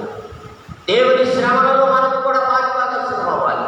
దేవుని శ్రమలలో మనము కూడా కలిసి జీవించాలి. ఆయనను మరి ఏ రీతిగా హింసించారో అటువంటి హింసలు క్రైస్తవ విశ్వాసం కూడా సంభవించే కాలం ఉంది. అనేక ప్రాంతాలలో మరి క్రైస్తవులను కొట్టి చంపుతున్నారు, పాస్టర్ గారిని కొట్టి చంపుతున్నారు, దేవాలయాలు పడగొట్టేస్తున్నారు. కొద్ది ప్రాంతాలలో జరుగుతూ ఉన్నాయి. ఇండియాలోనే, వేరే దేశంలో కూడా కాదు. ఓర్పుతో ఓర్పుతో మనం ఎదురు చూడాలి. శ్రమలను భరించడానికి తన ప్రాణాలను కూడా లెక్క చేయకుండా క్రీస్తునందు విశ్వాసం ఉంచువాడు నిత్య జీవం పొందుతాడనే సత్యాన్ని మనం జ్ఞాపకం చేసుకోవాలి. అందుకంటాడు యోహాను సువార్త 5వ అధ్యాయం 4వ మాటలు, నా మాట విని నన్ను పంపిన వారి విశ్వాసం వాడు నిత్య జీవం గలవాడు, వాడు తీర్పులోనికి రాక జీవంలోనికి దాటి ఉన్నాడని యేసు ప్రభువు తెలియజేస్తుంది. కాబట్టి ప్రియమైనటువంటి దేవుని బిడ్డలారా, ఇక్కడ యోహాను భక్తుడు చెప్తున్నాడు, యోహాను రాసిన సువార్త 12వ అధ్యాయం 26వ వచనంలో, నేను ఎక్కడ ఉందునో అక్కడ నా సేవకుడు ఉండును, ఒకడు నన్ను సేవించినట్ల నా తండ్రి అతన్ని గణపరచును. ఎప్పుడైతే మనం యేసయ్యను హృదయపూర్వకంగా నమ్మకత్వము కలిగి దేవుని వాక్యానుసారమైన ఆరాధిస్తాము, తండ్రి చేత ఆయన బిడ్డలమైన మనము గణపరచబడతామనే సత్యాన్ని మనం జ్ఞాపకం చేసుకోవాలి. జక్కయ్యను మనం జ్ఞాపకం చేసుకున్నట్లయితే, జక్కయ్య చెట్టు ఎందుకు ఎక్కాడు? యేసుక్రీస్తుని చూడాలని ఎక్కాడు.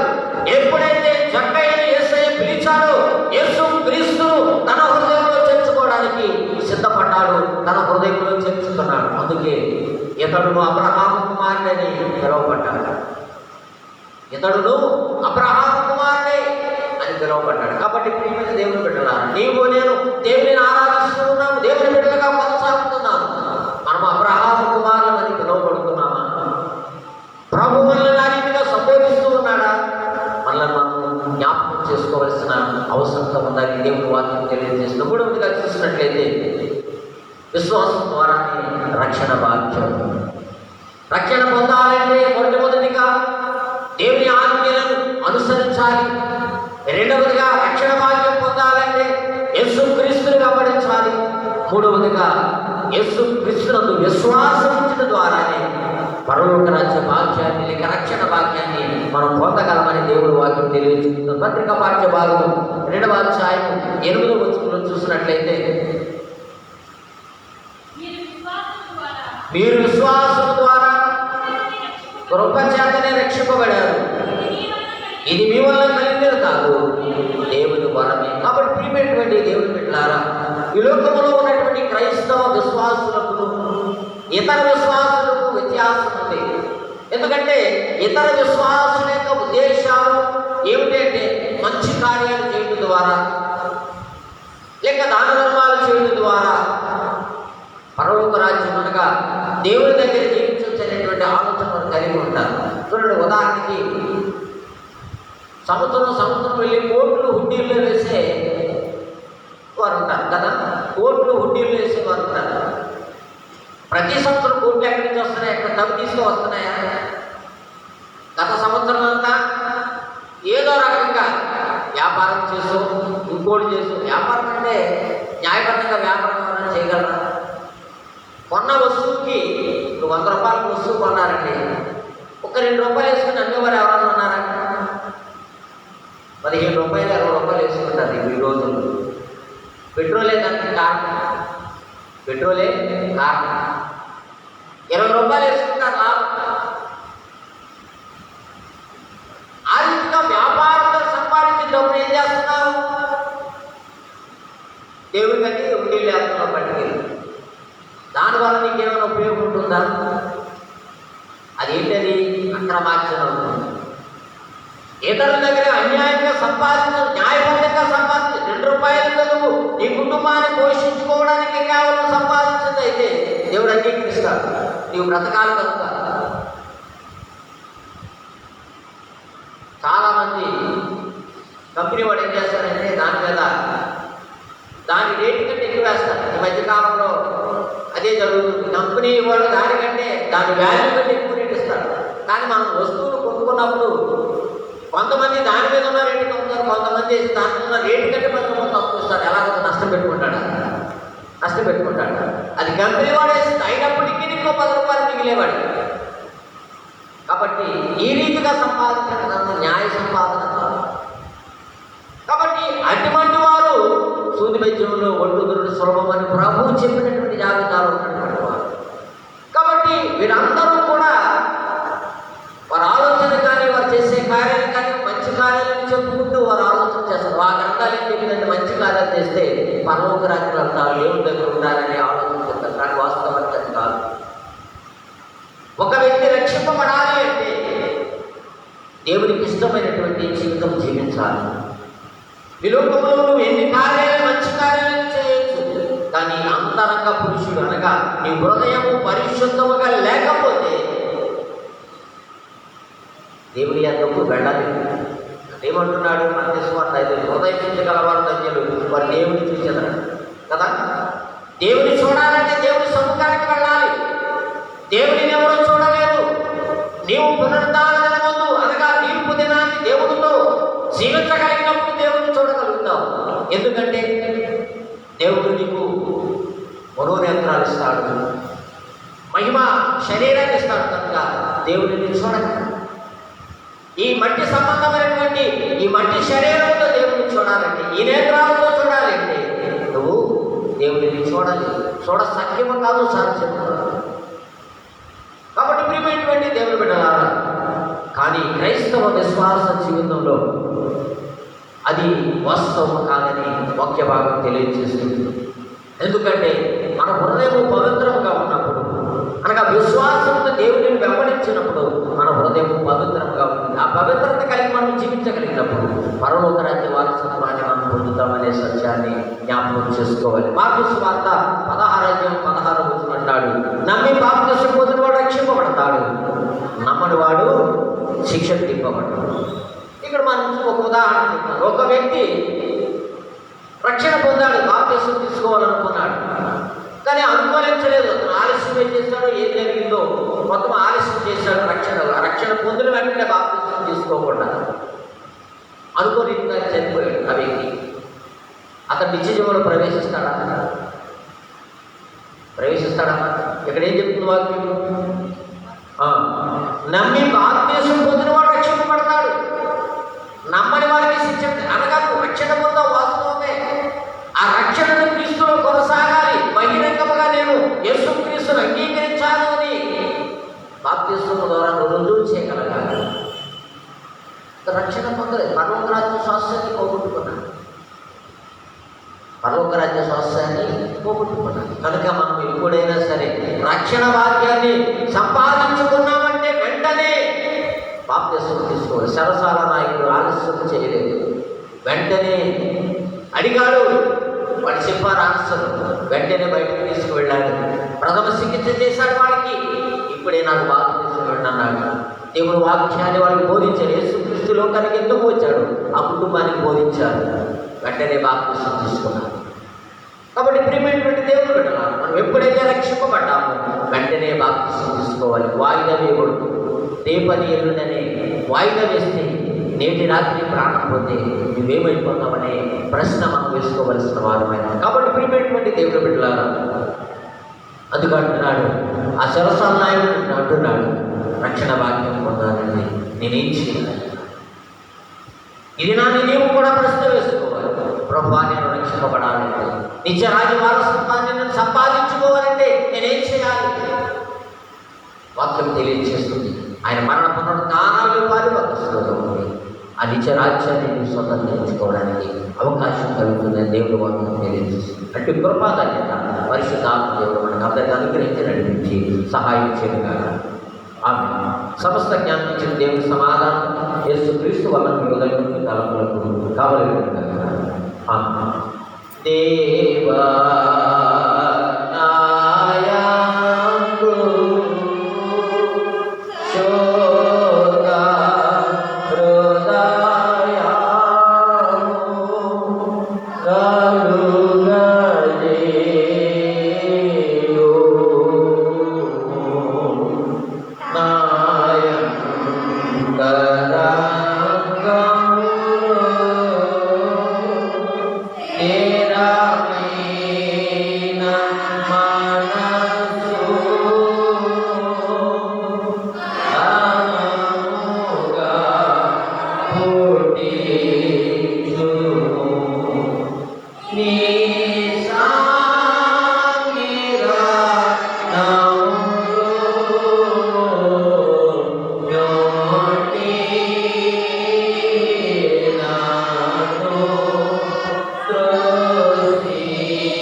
గత కాలంలో దేవుడు చేసిన వేళ్ళను బట్టి, దేవుడు ఇచ్చినటువంటి ఆశీర్వాదాలను బట్టి కృతజ్ఞత పూర్వకంగా దేవుడికి కానుక సమర్పించేవారు అంటే దయచేసి ముందుకు రావాలని నన్ను చూస్తూ ఉన్నాను. కానుక సమర్పించిన అనంతరం తిరిగి మీ స్థానాలకు వెళ్ళి కూర్చోవాలని మనం చూస్తూ ఉన్నాను.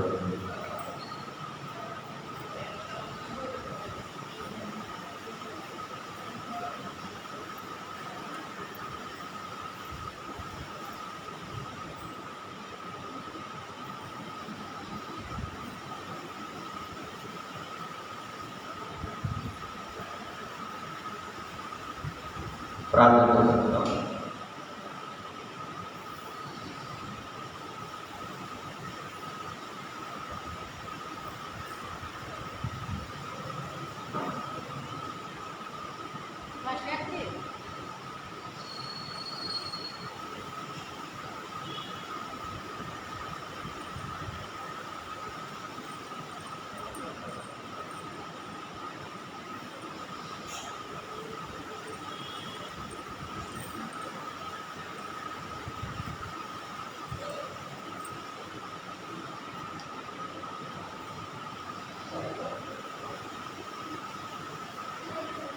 ప్రార్థన చేస్తున్నాం. మహాపరిశుద్ధులను ప్రేమ కలిగిన యేసయ్య మహోన్నతానికి వందనాలు. గత కాలం అంతట్లో నీ కృప చేత ప్రేమ చేత నీ బిడ్డలు ప్రభువా మీరు ఇచ్చినటువంటి ఆశీర్వాదాలను జ్ఞాపకం చేసుకుని కృతజ్ఞతాపూర్వకంగా సమర్పించినటువంటి నాన్నను బట్టి వందనాలు స్తోత్రాలు చెల్లిస్తూ ఉన్నాం ప్రభా. ఈ బిడ్డల జీవితాలలో తన మేలులు ఆశీర్వాదాలు ఉన్నతులను అనుగ్రహించండి. అర్పించినటువంటి కానుక ద్వారా రావాల్సినటువంటి దీవెనలు బిడ్డలందరికీ అనుగ్రహించి మంచి పొందమని మా ప్రభువును రక్షకుడైన యేసయ్య ఘనమైన నామం బట్టి అడిగి ప్రతిమాలు పెట్టుకుంటున్నామ ప్రభు తండ్రి. ఆమేన్. తండ్రి కుమారుడు పరిశుద్ధాత్మ త్రియేక దేవుని దీవెన ఆశీర్వాదం ఎప్పుడు ఎలా సదాకాలం తోడేడుగా. దయచేసి కూర్చోండి.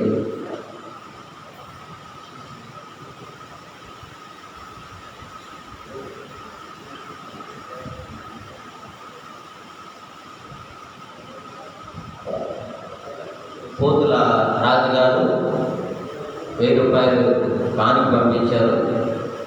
అదే రీతిగా దూర ప్రాంతంలో ఉన్నటువంటి చిన్న శ్రీరాములు గారి కుమారుడు చిన్న పూసరాజు వారు తీసుకున్నటువంటి జీతంలో 5000 దేవునికి కృతజ్ఞత కానుకగా పంపించారు. అదే రీతిగా మరి కత్తుల యేసు గారి కుమారుడు కృష్ణ కూడా దూర ప్రాంతంలోనే ఉన్నాడు. పూసరాజు కృష్ణ కూడా ఒకే కంపెనీలో పనిచేస్తున్నారు. వారు కూడా 5000 దేవునికి కానుకగా పంపించారు. దయచేసి వారు నిలబడితే ప్రార్థన చేస్తారు. పరిశుద్ధుడా ప్రేమ కలిగిన మా దేవ దయామయడానికి వందనాలు స్తుతులు స్తోత్రాలు ప్రభా. బిడ్డల మీద జ్ఞాపకం చేసుకునే ప్రభా దూర ప్రాంతంలో బిడ్డలు ఉండడానికి సహాయం దయచేస్తావు. వెళ్ళడానికి ద్వారం తెచ్చావు ప్రభా. బిడ్డలు నిన్ను జ్ఞాపకం చేసుకుని ప్రభా వారికి వచ్చినటువంటి జీతములు మొదటి జీతంలో పంపినటువంటి కాంతులు బట్టి ప్రభా బిడ్డలకు మంచి జీవితాలను గ్రహించండి. ఆరోగ్యం ఇవ్వండి, శక్తి బలాలతో నిలవండి. అక్కడ ఉన్నటువంటి కాలం అంతా కూడా ప్రభా నీ సన్నిధి వారికి తోడుగా ఉంచండి. ఆరోగ్యంతో నింపమని ప్రార్థన చేస్తున్నాం తండ్రి. ఎటువంటి ఇబ్బందులు ఎక్కట్లు లేకుండా నీ కాపుదల బిడ్డల గురించి పోషించమని ప్రార్థన చేస్తున్నాం తండ్రి. నూరంతుల దీవెనలు ప్రభా ఆయా కుటుంబాలకు దయచేసి మీ దీవులను తెచ్చుపడుకోమని యేసు ఘనమైన నామం బట్టి అడిగి వెళ్ళిపోతున్నామ పరమ తండ్రి. తండ్రి కుమారుడు పరిశుద్ధాత్మ త్రియేక దేవుని దీవెన ఆశీర్వాదం ఎప్పుడు ఎలా సదాకాలం తోడేటట్టు కదా. ఆమేన్.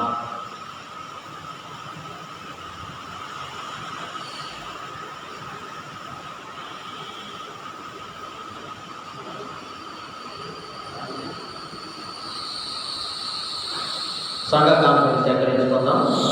మరి ఎవరైనా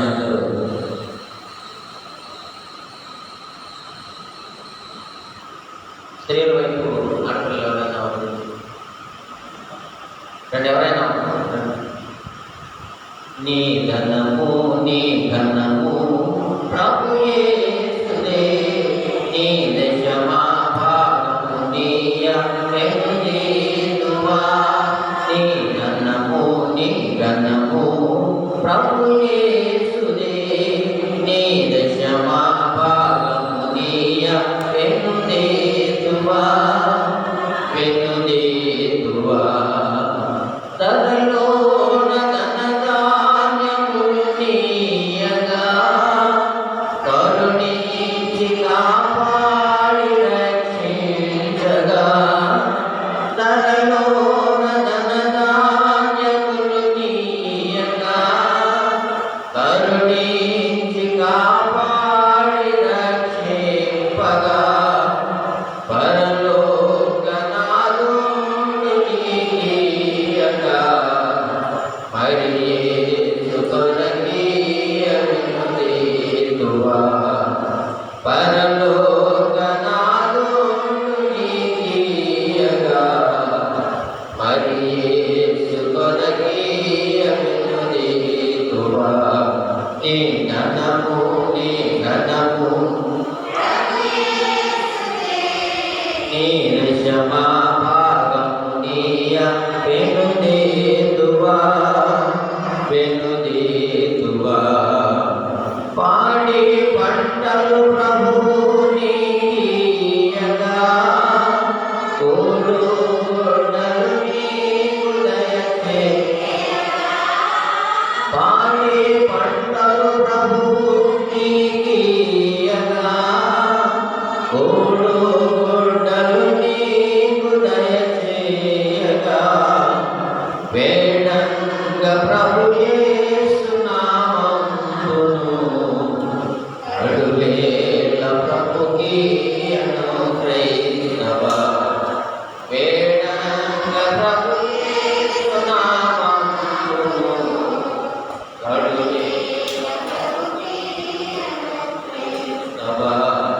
నీ ఘనము నీ ఘనము ప్రభు యేసునే నీ దశమాపమునియ వెనుదీతువా వెనుదీతువా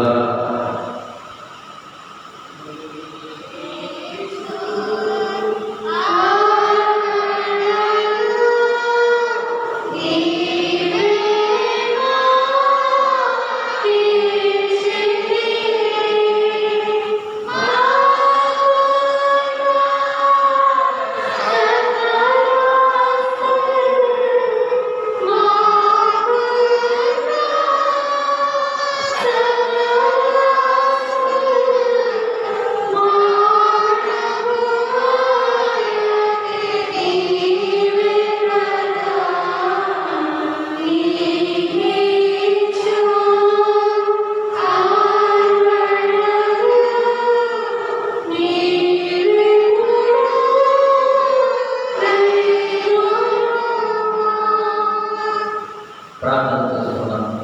సర్వసృష్టికి పరిశుద్ధ రక్షకని వందనాలు స్తోత్రాలు తెలుస్తూ ఉన్నాం ప్రభా. గడిచిన వారమంతా ప్రభా నేను ఎక్కడ మా సంఘాన్ని మా సంఘ పిల్లల్ని కాపాడి సంరక్షించి ఈ రీతిగా ప్రభా మరి ఆరాధించి స్తుతించి కొనియాడే భాగ్యాన్ని దయచేస్తారు. వందనాలు ప్రభా. ఎన్ని భాగ్య భాగంలో ఉందని రక్షణ పొందాలి అంటే ప్రభా ఎలా జీవించాలనే విషయం కోసం నేర్చుకున్నాం ప్రభా. యవనస్తుడు ప్రభా దాన్ని ధనాశక్తి కలిగిన వాడే ప్రభా దానిని పోగొట్టుకున్నాడు ప్రభా. అయితే పాపిగా ఎంచబడినటువంటి జక్కయ్య ప్రభా దాన్ని అబ్రహాం కుమారుడిగా ఎంచబడి నీ రాజ్య వారసుడిగా చేయబడ్డాడు ప్రభా. అట్టి విశ్వాసము నమ్మకము కలిగి జీవించడానికి పౌరు భక్తుడు తెలియజేస్తూ కృప చేతనే రక్షించబడ్డారంటున్నాడు. నిజమేదండి, నీ కృప లేకపోతే రక్షణ భాగ్యము దొరుకుతుందని, నీ కృప లేకపోతే రక్షింపబడలేకుంటుంది. ఎందుకనగా ప్రభా మా కొరకు నీ పరిశుద్ధ రక్తాన్ని కాచి మమ్మలను పవిత్రపరిచి పరిశుద్ధపరిచి నీ బిడ్డలుగా తండ్రి మమ్మలను అంగీకరించి నీ రాజ్య వారసులుగా సిద్ధపరిచినందుకు వందనాలు ప్రభా. ఇంకా ఒకవేళ ప్రభా నీ సన్నిధికి దూరంగా నివసిస్తున్నటువంటి వారు హృదయానికి అప్పగించినటువంటి వారు ఎవరైనా ఉన్నట్లయితే ప్రభా వారి హృదయాలను మార్చండి ప్రభా. వారి హృదయాలను మంచి తలంపులను అనుగ్రహించండి. అయ్యో నేను ఎంతవరకు పరలోక రాజ్య స్వాస్థ్యాన్ని పోగొట్టుకున్నానేమో, ఒకవేళ ఇప్పుడైనా నేను కన్నీరు నుంచి ప్రార్థిస్తే ఆ స్వాస్థ్యాన్ని దక్కించుకుంటాననేటువంటి ఆలోచన ప్రతి ఒక్కరికి కలిగి మనం ప్రార్థన చేస్తున్నాం తండ్రి. ఈ సన్నిధి నీ ప్రసన్నతని కాపుదల మాకు మా సంఘానికి అనుగ్రహించండి నాయన. వందనాలు. దూర ప్రాంతం నుండి ఆయా ప్రాంతాలలో నుండి ప్రతి బిడ్డను మీరు జ్ఞాపకం చేసుకోండి. నీ కృపలు పట్టుకుంటుంది. అక్కడ ఉన్నటువంటి కాలంలో ప్రభా నీ రెక్కల చాటి బిడ్డలందరినీ బలపరచండి, భద్రపరచండి. అదే రీతిగా ప్రభా దాన్ని కోవిడ్ కాలంలో దాన్ని ఉద్యోగాలకు వెళ్ళినటువంటి బిడ్డలు ప్రభా ఎటువంటి అపాయం కలగకున్నట్టు రెక్కల చాటు బలపరచండి, భద్రపరచండి. ఆరోగ్యం ఇవ్వండి, శక్తి బలాలను మంచి ప్రార్థన చేస్తున్నాం తండ్రి. శారీరక జ్ఞాపకం చేసుకుంటుంది. ఆ తలయంతో బాధపడుతున్న బిడ్డలు ఉండండి, స్వస్థపరచండి. ఈ గాయకుల హస్తాలతో నాటి శుద్ధి చేయమని ప్రార్థన చేస్తున్నాం తండ్రి. తెలియని రీతిగా కోవిడ్తో బాధపడుతున్నటువంటి బిడ్డలు ఉన్నారు ప్రభా తండ్రి. ఒకవేళ అటువంటి బిడ్డలుండి వారిని పుట్టి స్వస్థపరచమని ప్రార్థన చేస్తున్నాం తండ్రి. కోవిడ్ వచ్చిందండి ప్రభా ఆరోగ్యంగా ఉన్నటువంటి బిడ్డలకు జ్ఞాపకం చేస్తున్నాం తండ్రి. ఆ బిడ్డలు ఇంకా పరిపూర్ణమైన ఆరోగ్యం మరి ప్రార్థన చేస్తున్నాం తండ్రి. ఇది నాన్న ప్రభా బిడ్డలు భూములు సమర్పించినటువంటి కృతజ్ఞత కాంతులు పెట్టి సంఘ కాంతులు పెట్టి వందనాలు స్తోత్రాలు తండ్రి. ఆయన కుటుంబాన్ని దీవించండి, ఆశీర్వదించండి ప్రభా. గత పునరుద్ధానం ప్రభా మీ సన్నిధిలో అందించిన రీతిగా మా సంఘాన్ని మా గ్రామాన్ని కమిటీ సభ్యులను సంఘకర్తలను శ్రేయ సమాజం ఎవరి బిడ్డలు ప్రతి ఒక్కరిని ప్రభా సన్నిధిని నడిపించాలి. వందనాలు ప్రభా. తిరిగి నీ చేతులకు అప్పగిస్తున్నాను ప్రభా. మరి యొక్క పునరుద్ధానంలో మీ సన్నిధిలో ప్రవేశించి నిమిత్తము నీ రెక్కల చాటు బిడ్డలు బాగుపరిచి భద్రపరిచి మీ ఆశీర్వాదాలు నింపుకొని కానుక ద్వారా రావాల్సినటువంటి ఆశీర్వాదాలు పొందుకొని మా ప్రభుత్వ రక్షకుడైన యేసయ్య ఘనమైన నామమును బట్టి అడిగి ప్రతి మాట నామ పరమ తండ్రి.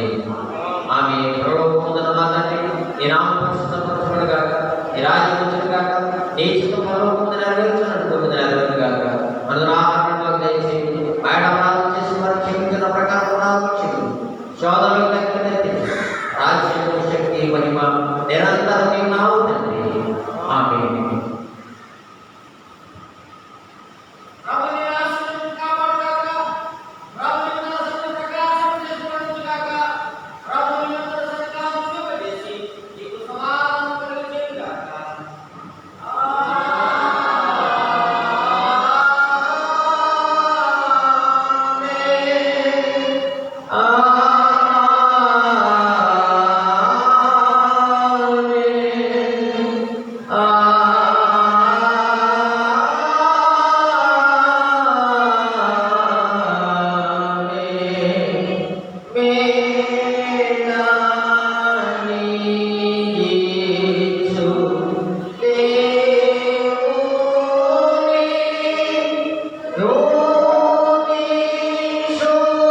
మరి మన హృదయపూర్వక వందనాలు తెలుస్తున్నాను.